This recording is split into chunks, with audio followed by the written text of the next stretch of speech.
So, in 1945, you became a news writer for NBC.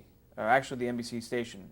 WRC, NBC in Washington, yes. Tell me about how that came about. My friend Billy sent me to a friend of his named Bill McAndrew, who was the manager of the station, the head of news for WRC, NBC in Washington. It was located at 15th and 14th and New York Avenue, 2 blocks from the White House in Washington. They shared the building with the Translux Newsreel Theater and with Burt Lopatton's restaurant, Translux Restaurant, which was the site of many political meetings. Bill McAndrew was a native of Washington, a graduate of Georgetown University, a man who really loved the news and who became my closest friend and my boss until he died much too early a few years later, which we'll come to later. Bill McAndrew was what do you have, this? The sound, yeah. Okay. Sorry. Was a wonderful person. A man who loved events. He loved news more than anything. But as he grew higher in the executive world, he came out of the reporter's world, and so he was an executive who was not quite as comfortable as he was when he was chasing fire engines, which he did for, I've forgotten which newspapers, but he was a dedicated newsman and later became the head of NBC News. And I was his assistant when I went to New York a little later on. But back then, Bill McAndrew sent me to Ralph Howard Peterson, who was one of the people who was in charge of the office in Washington in the Translux building. But the man who was to make the decision as to whether I would work there or not was the man who was on the night desk at that time, who became my first supervisor.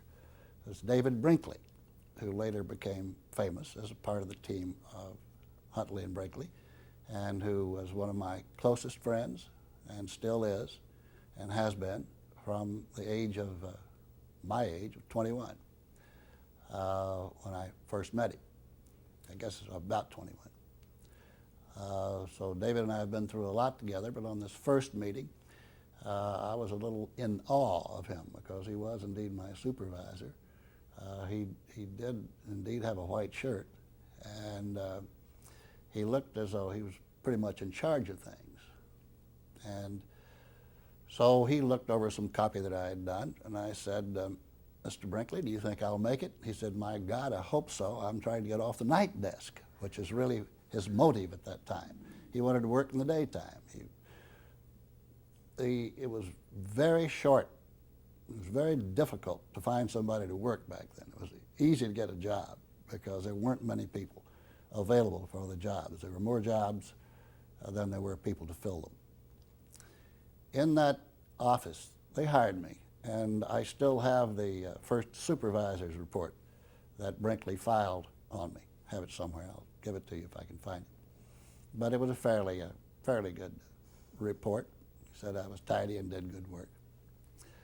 And so we worked amiably together there for some time. In that office building, there were a number of people who later created things. One was James Seiler, S-E-I-L-E-R, who formed the Arbitron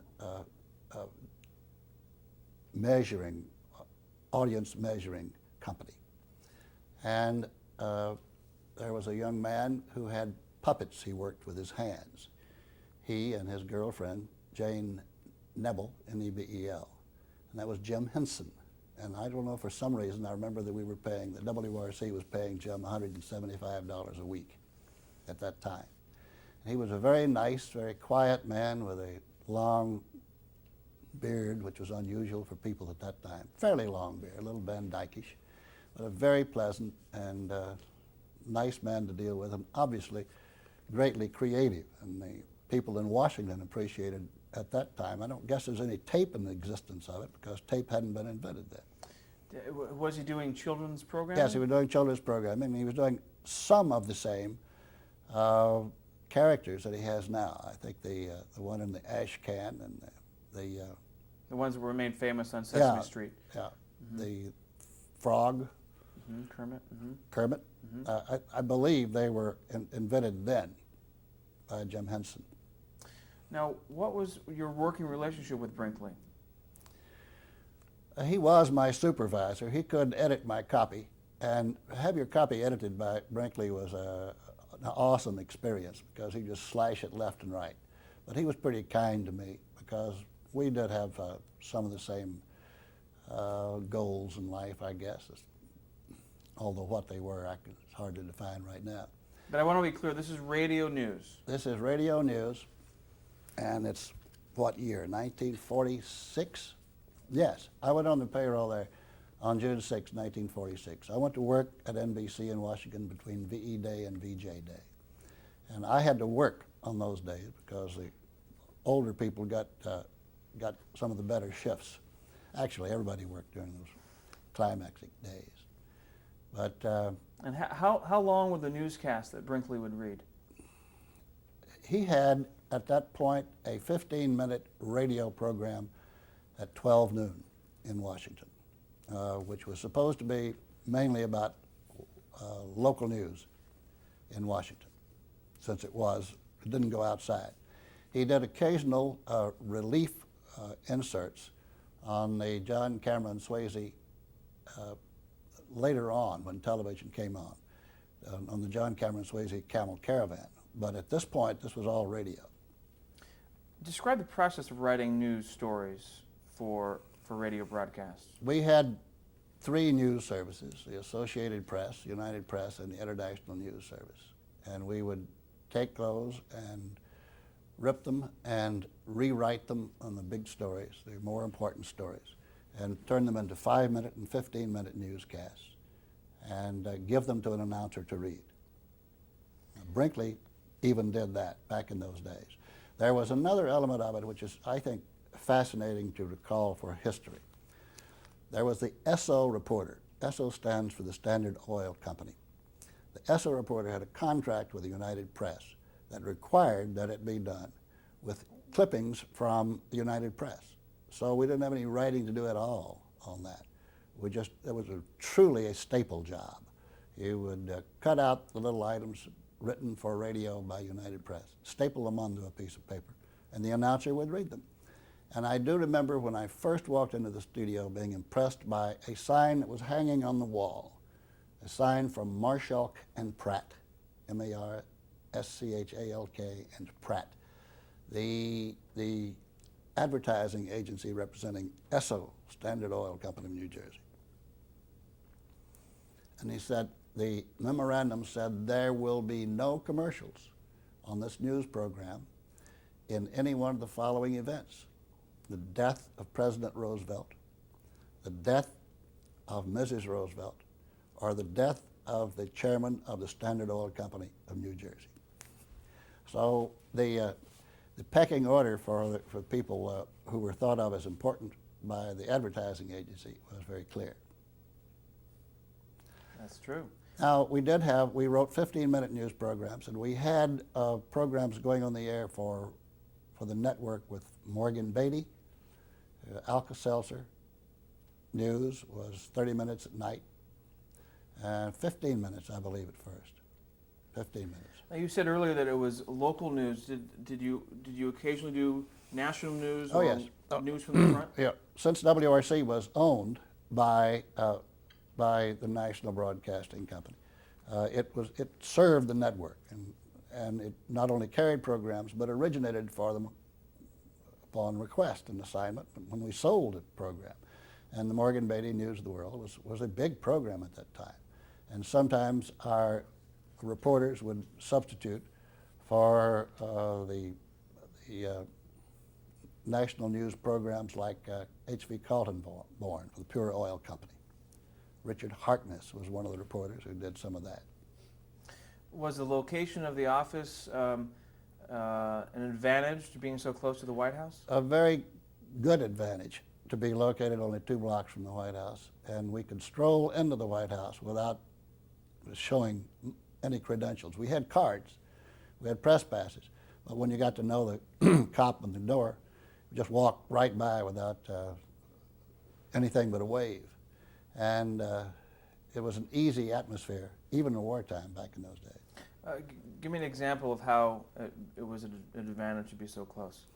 Well, very simple, but when we could run over there within 2 minutes, literally. Later on, when Truman was president, during the steel strike settlement, people would run back one page of copy at a time from the White House. So you get quotes and then Yeah. run it back. So it was just a physical advantage.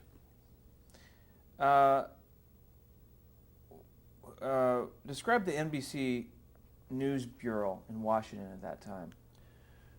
Its super boss was McAndrew, who was doubling it as a station manager for WRC in Washington. Ralph Howard Peterson was an office manager. The staff consisted of reporters for the network and for the local station. The reporters for the network were Morgan Beatty, whom I pointed out, Leif Eid, Leif Eid, a Scandinavian commentator who appeared on several programs, Robert McCormick, McCormick, who had worked for Collier's magazine and had been an NBC correspondent abroad during certain times. One of the things we had to contend with at that time was the ascendancy of CBS News. Murrow and CBS News were very strong, and NBC, under the vice president in New York, William F. Brooks, B-R-O-O-K-S, who came from the New York Daily News to work for NBC in New York. They were all trying very hard to build up a staff that would compete with the CBS Murrow image. And there were some very good people, good working reporters. McCormick was one of them. Beatty was a good reporter. He came from the Associated Press. Richard Harkness had come from the Philadelphia Inquirer, and he was a good commentator, well thought of in Washington. Did it ever feel like WRC was second fiddle to the New York news? Well, there's always the difficulty. Yes, always a rivalry between New York and Washington. New York always was the boss, and we had to follow their orders. But yes, there was a rivalry between New York and Washington. Did you have a sense of how interested NBC was in television at that point? Not really. Television sort of slipped in. I can't really recall that it came with a great flash. It just sort of grew. The pivotal time was the convention of 1948. Tell me about that. At that time, I was working on radio. I was assigned to, I had learned the technique of audio tape excerpts, which had, oddly enough, not been done by anybody before. But working with the Morgan Beatty show, we would follow long hours of hearings, or we would have an interview, and we would clip out short sentences there, just as a newspaper would print quotes, and we would use them. Now, this sounds so commonplace today that it seems strange to have been invented as late as 1948, 46, but it was. And this is how I went to the 1948, was as an expert in this, and nobody else had any experience who was working for NBC in this particular thing. Television at that time Pat Weaver was president of NBC. And Sylvester Pat Weaver. Sylvester L. Pat Weaver was a flamboyant show business type who had come from Young and Rubicam Advertising Agency in New York to become chairman of the board of NBC, while Bob Sarnoff was president. And during the 1948 convention, Weaver had conceived the idea that, I guess in the back of his mind, he felt that NBC News was not adequate to do the job. And so he enlisted the Time magazine people, and Andrew Heiskell, Heiskell, who was the publisher of Time magazine at the time, was literally in charge of the television coverage. for the 1948 convention. And I can remember to this day his running up and down and saying, get somebody else, somebody else to be interviewed. That's all television really did at that time, interviews. There were only 7 stations hooked together. We can take a break here. While in 1946, while at WRC, you also went to George Washington University. What did you study there? I studied economics. I studied English. But economics, oddly enough, was my major at George Washington, primarily because of the teachers there. They were very good. My economics teacher, prime teacher, was Edward Campion Atchison, who was Dean Atchison's brother. And the English department, I think I had all the English that I needed to have by that time. There was not much journalism, and also I felt that I was a journalist by now and didn't need any journalist training. George Washington was truly a great school. I wasn't aware of what a great school it was at the time, but I'd lacked a few hours of graduating from George Washington, from Western Kentucky. And I wrote the registrar there and said, look, I'm working in Washington. I'm going to take some night courses at George Washington University. I'll transfer them back there. You tell me which ones to take. You send me the graduation. And he wrote me back a stiff letter, which said, we don't accept credits from a night school. Well, George Washington was so much better a university than Western Kentucky. Western Kentucky's improved a lot since, but so much better that it made me mad, and I guess it's one of my problems. It made me so mad that I went ahead and got a full degree from economics in George Washington, and I'm glad I did, because I loved the university and the people who were there, the teachers.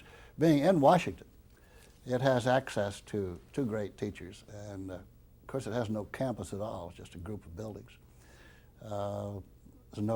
Somebody came there from Mississippi once and cried because there was no grass, but it's a great school. And there was a stiff teacher there once who was a marvelous teacher and a writer named Walter Donaldson, and he wrote a book called The Theory of Money and Credit, and all sorts of very intricate title. And I said, Professor, if you let me rewrite this book and retitle it, you and I can make a lot of money. And he didn't think very highly of that. But anyway, it's a good school. Go ahead. Well, so you graduated from there? Graduated from George Washington with... in 48? 48, along with Margaret Truman. Terrific. But you were continuing to go, as you were going to George Washington, you also... I was working at night. At night. For NBC. And in 48, you worked at the political convention in Philadelphia, correct? That's right. Tell me about that. We were on that, yes. When television was run by Time and Life, right, and radio was dominant then. Radio was the most important field in 1948 by far. Television was a plaything. It was, as we were talking about the number of stations that were, only 7 cities, as I recall, were connected by coaxial cable could receive that in 1948. And there were only, also, you can check this, but I believe 1 million television sets at the most could see television. Of course, it grew rapidly after that, but 1948 was a pivotal time for the growth of television.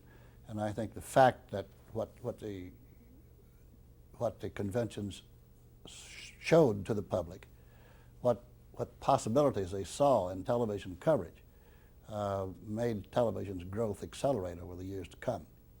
Now, how did you find yourself recording sound? Had you explored other areas of radio or news? No, this was simply a device we used for improving radio coverage at WRC in Washington, and we were pioneers in doing it. We had engineers assigned to do nothing but go out and get on small mini tape recorders statements from people. We'd come back and edit them and put them on the air as the same thing as a quote in a newspaper. Describe the atmosphere of the 48 convention. The thing I remember most about it was the heat. It was in Philadelphia at that big convention stadium. I've forgotten the name of it. But Bob Doyle was the pool convention director, and the one who established those great shots that people have seen on television and remember. And Bob Doyle, the director for the pool of television networks, is the one who really made it popular, I think. I remember also Governor Dewey's arrival. I remember looking out from the top floor of this very hot convention hall and seeing Governor Dewey's car and entourage arriving and the police pushing people aside to get him in. I remember the arrogance that Dewey felt during his time as though he was already president of the United States. And the fact that Truman went on with his speech at 2 o'clock in the morning and people were sort of ignoring the fact that he was there. It was an impressive time, but still the thing that I remember most was the heat. The 48 conventions were the first to be televised, and you just mentioned earlier how the impact of that. Were the politicians on the floor affected by or interested in or changed their behavior at all because of television?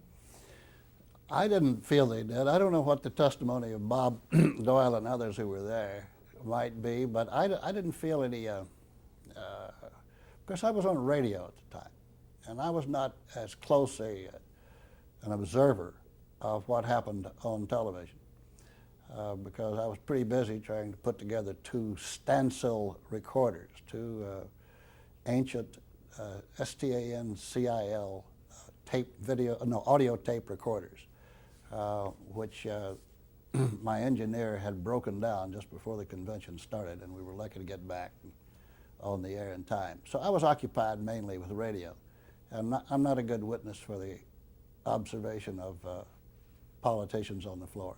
But when you were working there, you were the one going out, I was sending people out. You were sending people out. Yeah. And you were coming back and then editing. Yeah. Got it. Well, to jump 2 years later, in 1950, you became the manager of news Right. and special events for NBC Radio in D.C. Tell me how that came about. I have no idea. I just, I guess it was because I was the only one who wanted to be an administrator. Everybody who came to work for NBC in Washington had visions of being a top man on the air. Because that's where the glamour was, to be on the air. And it left a sort of a vacuum in management. Nobody came in and said, I want to be an executive at NBC News.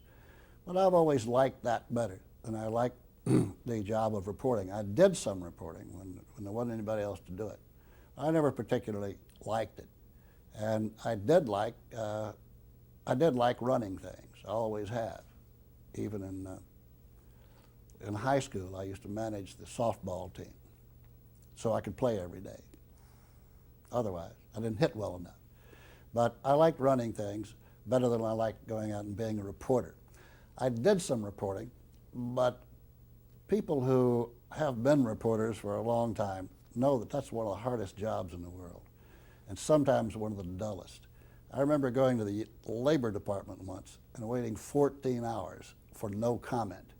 And that's what you have to learn to do if you're a reporter. You have to learn to accept boredom as well as you have to learn to accept excitement. Why do you think you liked management so much? I don't know.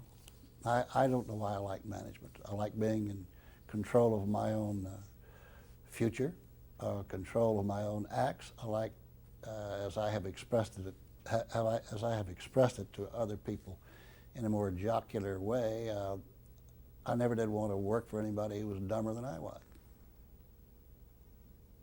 Did you, at this point, see a ladder of ascension that you wanted to climb? No, I never thought of it. I really never thought of it, and in fact, I resisted New York, going to New York. New York was heaven to all the people who lived in New York then.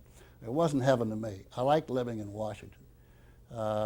This is jumping ahead, but when we later moved to the Sheraton Park Hotel, Wardman Park Hotel, I would sometimes go home to lunch from there. It's only 10 minutes away.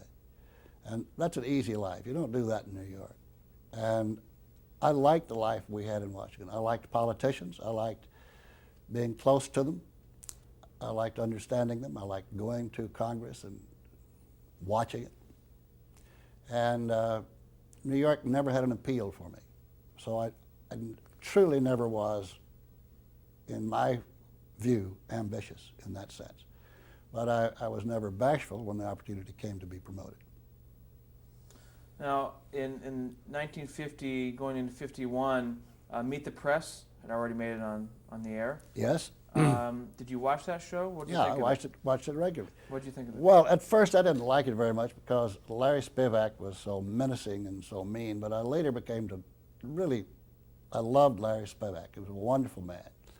And he said congressmen, politicians, liked for him to be mean to them because it gained the sympathy of the viewers for the one Larry was attacking. But Larry was a very tough questioner, and he was a very good one, and he was a very honest and sincere man. Martha Roundtree and Larry were the originators of Meet the Press, and Martha served on it with him for a while. Then she retired when she was having children. There was recently a 50th anniversary party for Meet the Press in Washington, and Martha was there, looking quite well. But I followed Larry and Meet the Press throughout it, what it did, and I liked the program very much. Just explain briefly the format of Meet the Press.